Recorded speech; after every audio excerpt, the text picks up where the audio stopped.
Bonjour à tous. Actu Matin vous embarque pour une nouvelle semaine de l'information relayée, analysée et commentée chaque matin. Pour ce numéro de ce lundi matin, ce menu sera fortement politique. Nous allons recevoir en page invitée Dr Ablaye Nouroum Alassane.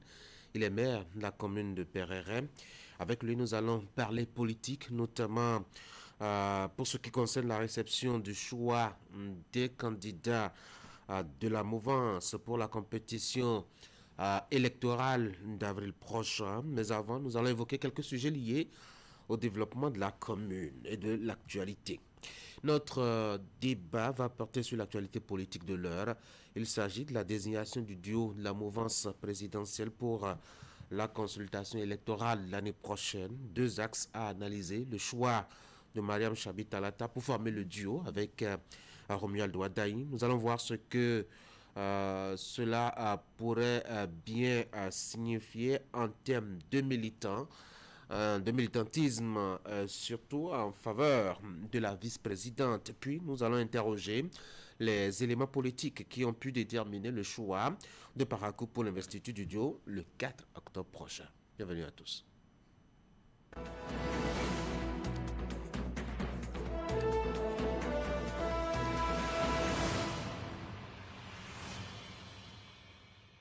C'est la une des journaux. Voici Fraternité à l'occasion de l'implantation du MDZS à Basila.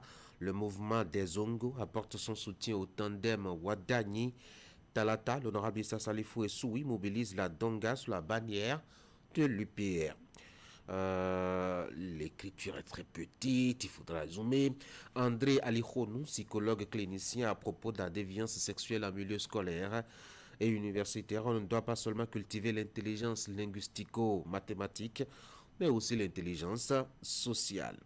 Démarrage effectif du programme Gbesoke, plus de 20 000 ménages ont reçu des transferts monétaires.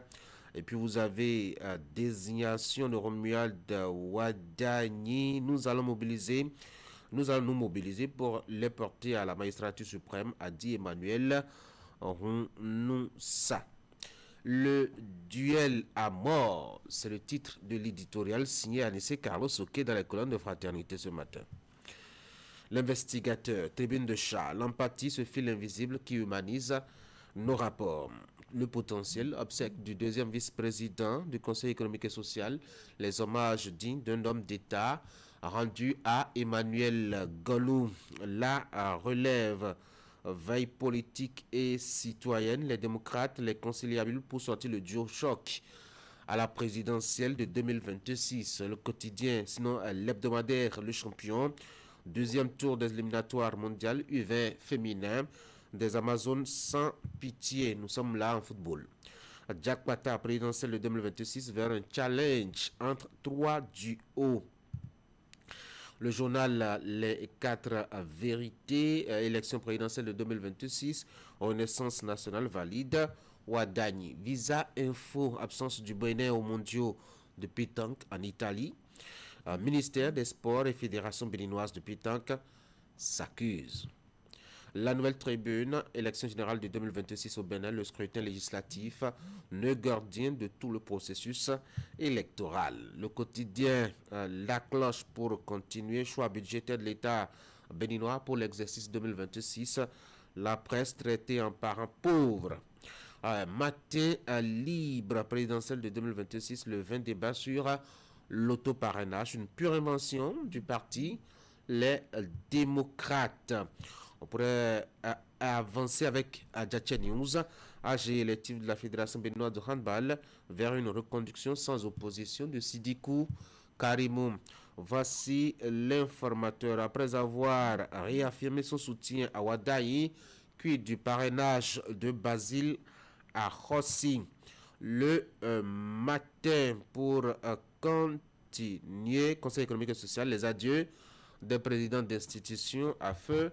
Emmanuel Golou, informateur présidentiel de 2026, Romuald Ouadaï officiellement investi candidat naturel de Renaissance nationale. Nouvelle expression, plateforme fatale du quitus fiscal, la bataille pour les élections inclusives.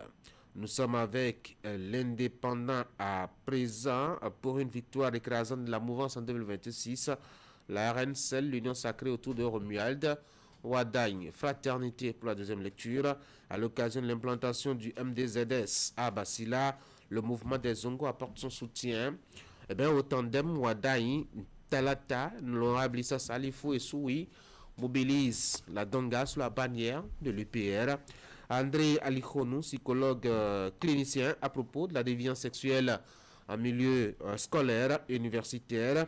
On ne doit pas seulement cultiver l'intelligence linguistico-mathématique, mais aussi l'intelligence sociale, a-t-il dit dans la colonne de fraternité.